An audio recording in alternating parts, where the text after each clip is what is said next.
Hey everybody, today we're going to be looking at my latest Amazon purchase. This is the wireless indoor pet barrier from the company Pet Command.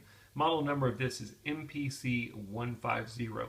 Let's take a look at all the items we get. Basically what this is it is a indoor pet barrier. You get this barrier, you can set it anywhere in your house, and then you can set a radius of anywhere from 1 to 8 feet.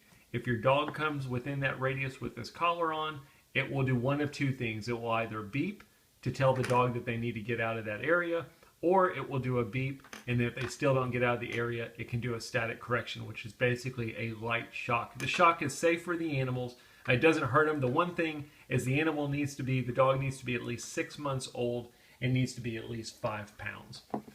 The pet barrier itself runs on 3 AA batteries. You want to use name brand batteries. Amazon Basics, what I usually use, Duracell, anything like that. You don't want to use rechargeable batteries. If you've got good batteries in this, it can last up to 1.5 months, even if you leave the pet barrier on all the time. So that's the first thing we get. We'll take a look at that here in a second. They also give you a USB charging cable. That is going to be for the collar itself. The collar is rechargeable. You've got this little metal disc on the left-hand side. You would use a coin. I don't think I have mine too tight. You'd use a coin to loosen it, and then that would be your input for you to plug in your charging cable. And then again, you would use a coin to tighten it back. It's IP54 waterproof rating. So it's safe for light rain, outdoor use. It's not safe for swimming or in the swimming pool. You've got a cloth strap that is adjustable. You'll notice that there's a couple metal prongs on here. They also give you some additional prongs that you can use depending on the size of your dog. There's some longer metal prongs. There's also some silicone covers. If you don't want the metal touching your dog, you can put these silicone covers on.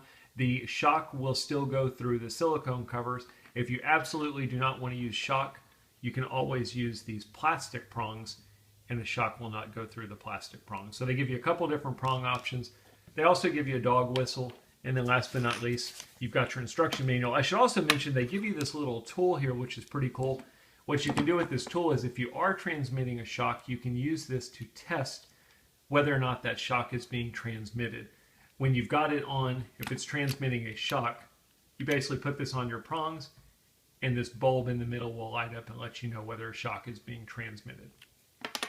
Again, you do not have to use it with a shock. This collar has 2 different modes. I'll show you that real quick. Let's go ahead and turn on the collar. Let me actually turn off this backlight. If you press and hold the power button, which is the on-off button in the middle, you'll see a red light. That's how your collar turns on. That's how you turn it on, is with the long press of the on-off button. We should see one of 2 things happen. This light's going to turn off, and then you'll notice that green. If it beeps once every 5 seconds, you are in mode number 1. Mode 1 is where the collar will beep. If the dog doesn't leave the radius, then it will do a light shock. It will repeat that pattern 3 times. After the 3rd time, if the dog still hasn't left, it will no longer transmit a shock. It will just do a beep. So again, it's perfectly safe for your animal. If you want to go into mode number 2, which is just beeping only, you can simply press the on-off button, and you'll notice now every 5 seconds it lights up green twice. That tells me that I'm in mode number 2. So very easy to switch the modes when you've got the collar on or off. Simply press the on-off button. That'll switch your mode. When you want to turn the collar off completely, you'll press and hold the on-off button, and that powers off the collar. The way this works is you're simply going to choose the channel you want to put your barrier on. If you look at the back of the barrier, hopefully you can see this okay. There's a switch right here. You've got A, B, or AB. The reason they have this is you have 3 different channels you can pick from. You can use this barrier with multiple dogs. You don't have to buy this whole kit again. They actually sell additional collars, and they sell additional barriers. It's a little bit cheaper than if you buy the whole set. You can use multiple collars with 1 barrier, or you can use multiple barriers with a single collar. So if you've got multiple places in your house you're trying to keep your dog from, you just need to buy an additional barrier. You don't have to buy the whole kit. Choose the channel you want, and then all you're going to do is you're going to press the plus button, and you're going to choose the radius of the barrier. You'll notice there's a little dot right here. I can keep pressing that to increase my barrier range. Again, 8 feet is going to be your max.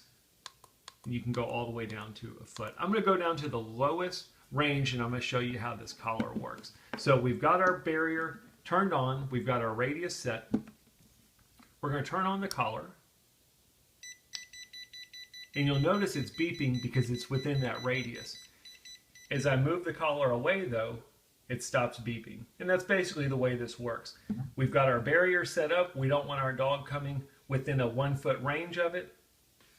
Once it gets within that range, once the dog moves outside of the radius, the collar will stop. So I'm going to go ahead and turn off my collar. Once you're done with your barrier, you can simply press the minus button all the way down until the barrier turns off. I thought it might be beneficial to show you how to pair a collar with the wireless indoor pet barrier, and then how to pair a second collar in the event you wanted to do 2 collars to the same barrier. As I mentioned before, this company sells additional collars. You don't have to buy the whole set. You can just buy a second collar if you want to. It's really very simple. Let's start with the first dog. Let's say this is dog A. We're going to turn over the pet barrier. We're going to make sure we've got our channel set to A down here at the bottom. We're going to turn on our pet barrier. If the pet barrier is on, you'll notice the dog on the left is dog A.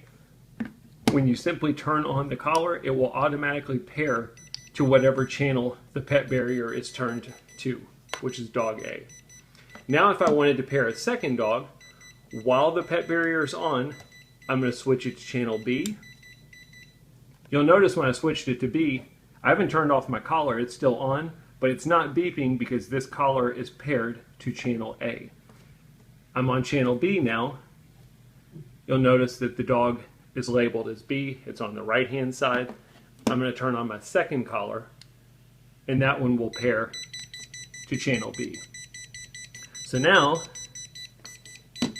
I've got collar B turned on. If I wanted both A and B on, I would switch this to AB, and now I'm using the same pet barrier with 2 different collars.